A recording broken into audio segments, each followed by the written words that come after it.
So good day mga boss, welcome na naman po sa ating panibagong video.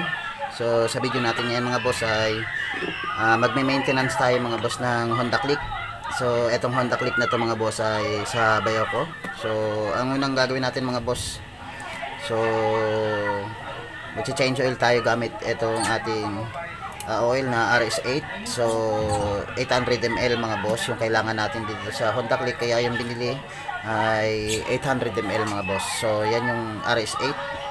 So R9 10W40 mga boss. So ito yung para sa gear oil mga boss. So sa Honda tayo bumili. At dito papalitan din natin at lilinisin din natin yung panggilid mga boss. So ito yung binili na replace mga boss para dun sa flyball. So Sun Racing mga boss yung ipapalit natin na flyball na merong 14 grams. So yan. So bali nagkakahalaga siya ng 400 mga boss itong Sun Racing na flyball. So yan. Tapos papalitan din ng slider piece. So ito yung ipapalitan natin ay TTGR. So yan, TTGR na slider piece. So yan yung dalawa. Tapos gear oil tsaka engine oil mga boss. So yan yung gagawin natin ngayon. At eto, binuksan na natin yung ating crankcase mga boss para makita o matanggal na natin yung mga panggilid natin mga boss, para hindi ganun ka tagal yung pag bukas natin mga boss o yung ating video. So dito tanggalin natin to, linisin natin yung panggilid, tapos i-change oil natin dito sa part na to mga boss. Dito sa bandang kaliwa ng ating Honda Click makikita natin tong part na to.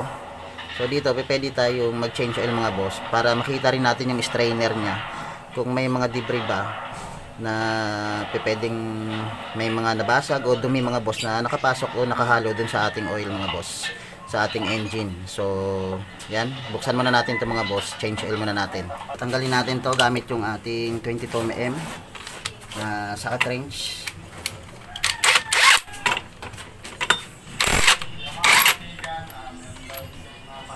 So yan, tabi lang natin to mga boss, yung ating nut tsaka yung ating spacer.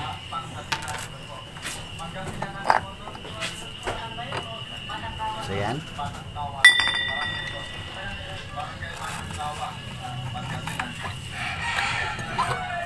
Okay.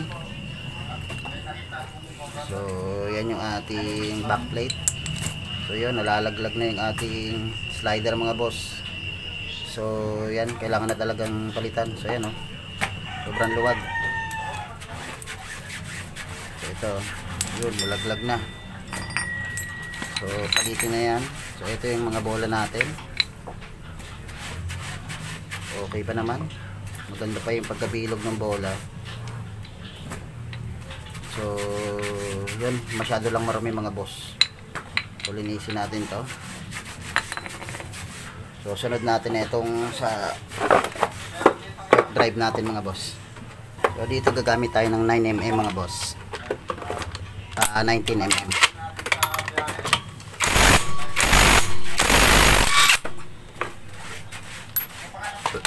So yan. So tingnan niyo mga boss, oh, yung dumi na nalaglag. Sobrang daming ano. So yan, oh, daming dumi mga boss na naipon doon sa loob.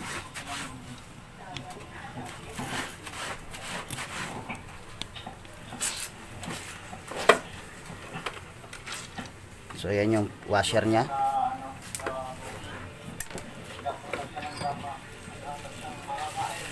So yun, sobrang dami. Yan mga boss, yan yung nagkukos ng dragging mga boss, sliding ng ating panggilid. So yung alikabok na yan. So check natin yung ating drive belt. So okay pa naman. So wala pa namang bitak mga boss. So okay pa yung drive belt natin. Tabi lang natin to. So ito yung ating torque drive.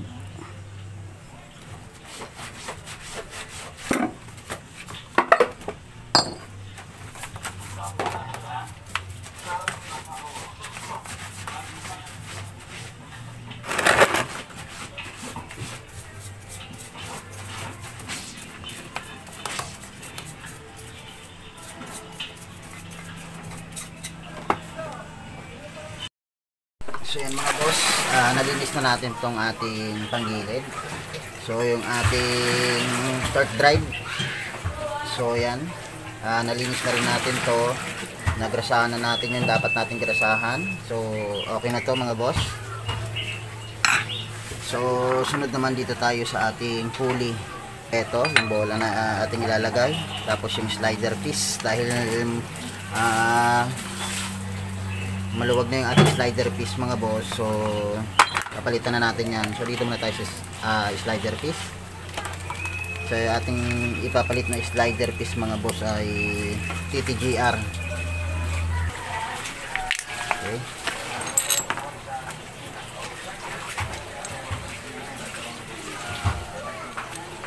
So yan mga boss, oh. Yan, sobrang tigas. Yan, kapit na kapit siya compare dito mga boss. So tingnan nyo to, yan, oh, sobrang luwag, oh. Slider piece sa Honda mga boss. So yan, ganyan siya katigas pag nilagay natin sa ating backplate. So dapat ganyan katigas mga boss yung slider piece na ating ilalagay mga boss. So yan, okay. So ganitong klaseng TTGR mga boss. Pag once na bumili kayo ng TTGR, ganitong klaseng TTGR yung packaging. So okay yan, all good yan mga boss. So yan. So okay na tayo sa backplate. Ito naman tayo sa bola. So ito yung ating bola mga boss. Bali anim yan mga boss. Ito ang ilalagay natin mga boss, ay pinili na may-ari ang aking bayaw na 14 grams yung kanyang bigat.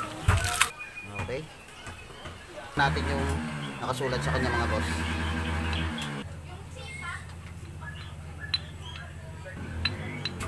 So yan, okay. Tapos lubricate natin ito mga boss, itong parts na lang, pero dapat kakunti lang yan mga boss. Ang ating piston, ang ating cylinder. So ito yung ating backplate. So yan. So okay, all goods, walang uga mga boss. So kasi pag hindi maganda yung ating slider piece, uuga ito mga boss na magkukos ng ingay ng ating motor mga boss. So yan. So yung grasa na lumabas dito ay tanggalin natin mga boss, lagay natin dito sa ating pagkakabitan. So yan. So tanggalin natin yung excess na grasa dyan na lumabas para hindi kumalat sa ating pulley, sa ating belt.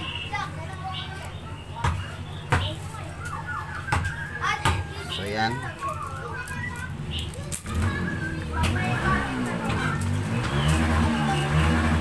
So pag okay na yan mga boss, ay ilagay na natin siya rito. So yan, yung ating assembly na yan, lagay natin dyan. Ito naman mga boss, yung ating torque drive.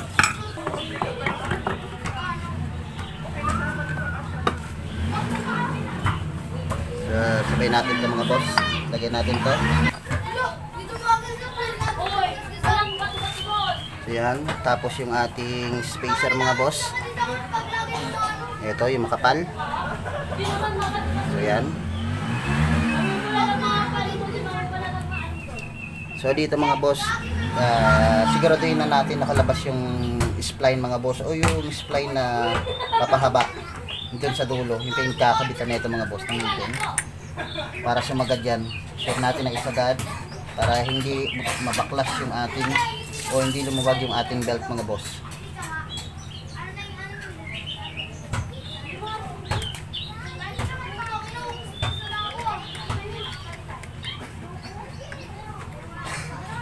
Yan, okay. So, tayo. Gagamit tayo ng 22 mm. So yan.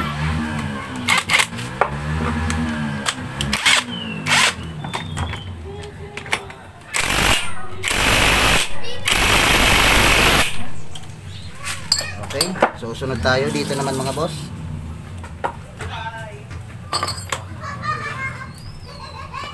Sa ating bell, so lagay natin yung ating bell. Linisan lang uli natin to mga boss. So yan. Okay.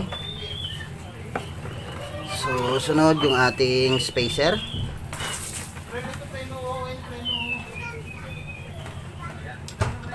So yan, tapos yung ating nut na maliit mga boss. So yung maliit nandiyan yan dito sa parting to. So dito gagamit naman tayo ng 19mm mga boss. So yan, 19mm.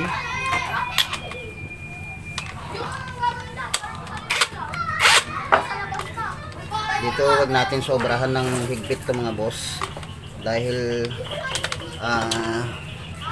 pwedeng mahirapan siyang umikot mga boss na makaikot yung ating bell dahil naipit lang mga boss.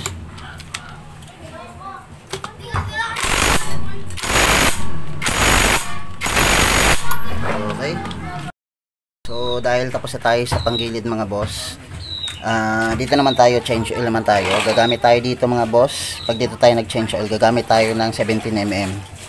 So yan, para ma-check natin yung strainer na nakalagay dyan.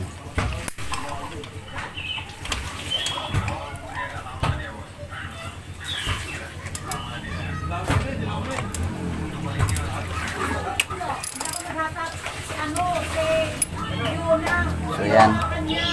So pag okay na at tanggalin natin yan. So lain lang natin yan mga boss, kasama yung spring tapos yung strainer.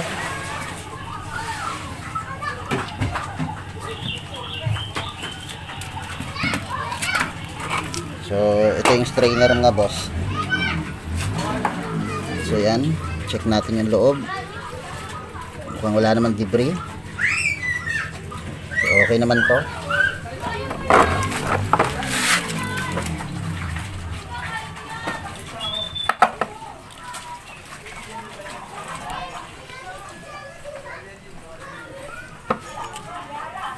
So ito mga boss, bali linisan lang natin tong strainer. Kahit basahan lang to mga boss, okay na to.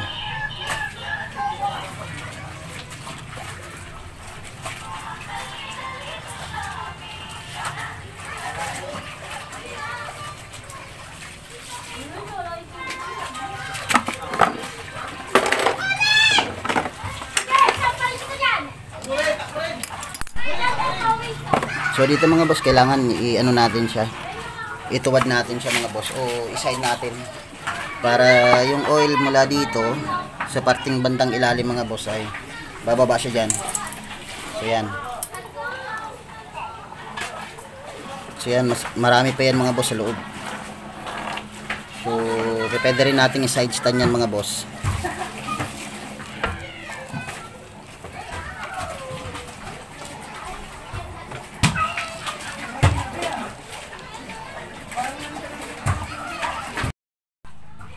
So pag okay na yan mga boss, wala nang lumalabas dyan.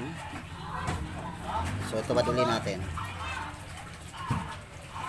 So yan, meron pa yan bandang ilalim mga boss.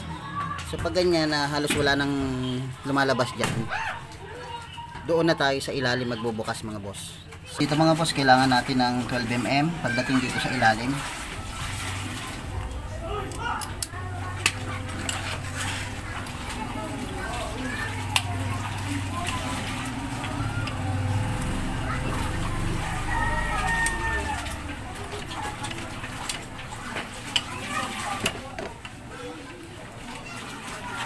So ready lang natin yung ating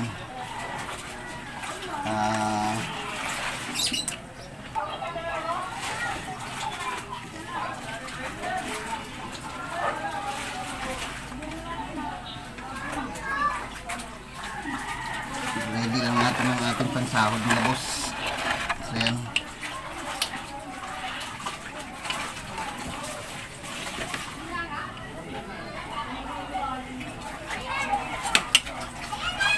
Okay. ating pansahog mga boss. Sure natin na nag-drain natin lahat ng oil dyan mga boss. Ayan. So ito.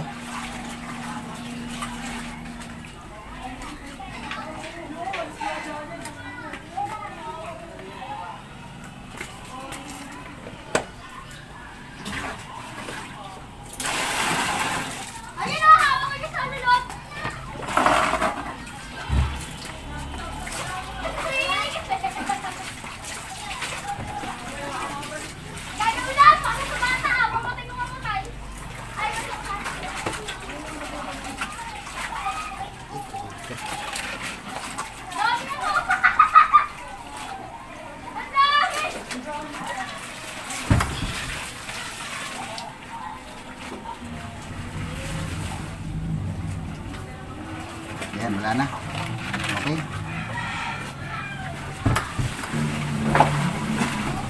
Nababasagan mga boss pagdating sa pag-change oil ng motor.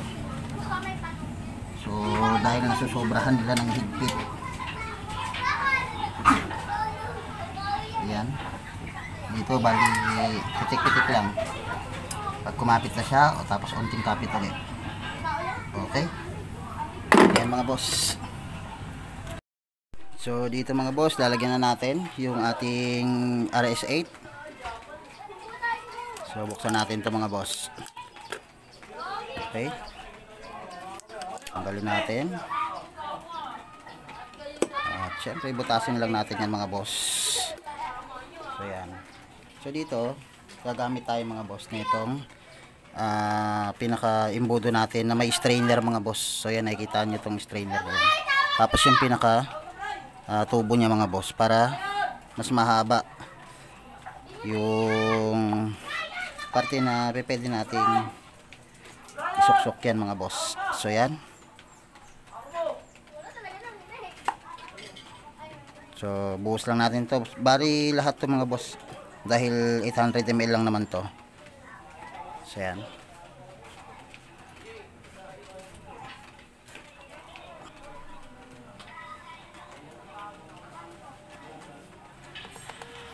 Okay. So yan, nailagay na natin mga boss. So tabi natin tong strainer na to mga boss. Para sa susunod na change oil natin ay magagamit ulit natin siya. O syempre yung ating oil tip. So bago natin ilagay yan, linisan lang natin. So dito, nalinisan ko na to. So lagay lang natin yan.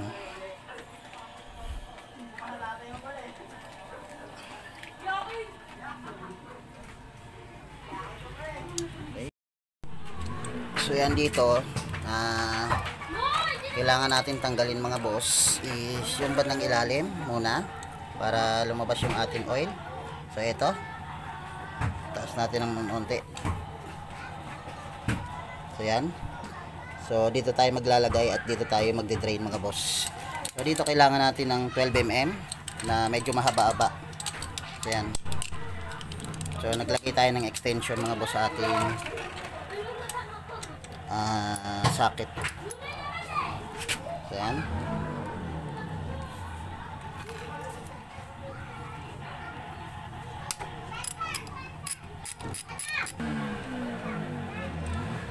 So okay, malinaw pa yung kanyang oil mga boss. So dito wag natin kalimutan mga boss, o wag natin misplace tong parting to mga boss, yung pinaka washer nya. Sunod mga boss, etong taas para itulak niya yung oil pababa.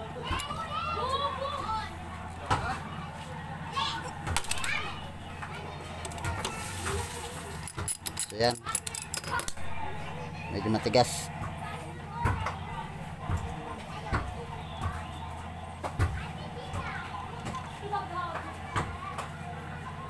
So yun, okay. So yan mga boss, tabi lang uli natin yan. So yan, dahil okay na rin yung ating gear oil mga boss, wala na rin tumutulo yan. So tinuwad na natin at wala nang tumutulo yan. So, balik na rin natin yung mga tornilyo. So yan. So dito wag natin kalimutan to mga boss, yung pinaka washer nya. Kasi pwedeng mag-leak yan mga boss, o tumulo yung ating gear oil dyan pag wala tong washer. So yan.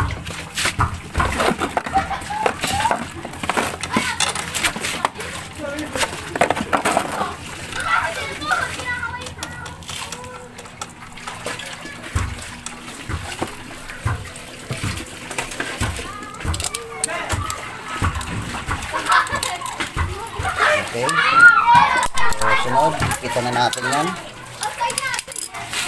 So, ganun din, pitik-pitik lang ang kailangan dyan mga boss. Dahil pwedeng mapersa yan at mabasag.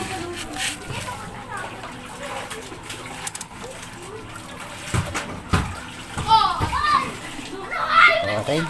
So, okay na yan. So, pag naglagay na tayo, dito naman tayo mga